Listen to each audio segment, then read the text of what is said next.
if you're working with color gels or soft gels, your drill bits eventually get stuck. In this video, I will show you how to turn them into new ones. Coming up. I will be using the special metallic brush, ultrasound cleaner, and the Connex disinfectant, or you can also use barbicide, which is a great hospital-grade disinfectant.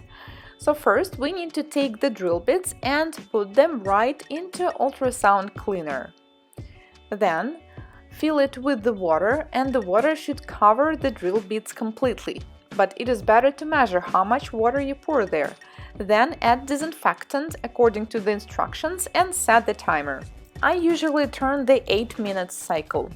So when it's done, we need to open it up, and then it is time to do some cleaning. Well, most of the drill bits are already clean, so you don't need to do anything. Ultrasound cleaner cleans them perfectly.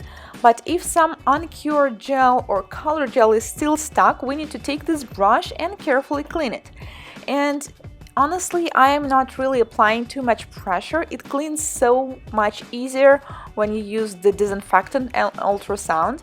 Then you need to wash them with the water. So what happened, we disinfected the beads and cleaned them at the same time.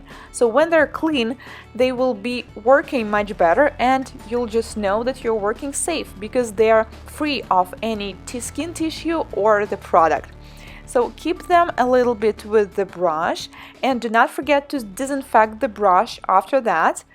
Clean them with the water, and then we're done. So I hope this trick was helpful for you guys. If it was, do not forget to hit like and subscribe to my channel, as more useful tips and tricks are coming, and nail art tutorials as well. Thank you so much for watching, and I will see you in my next videos. Bye bye!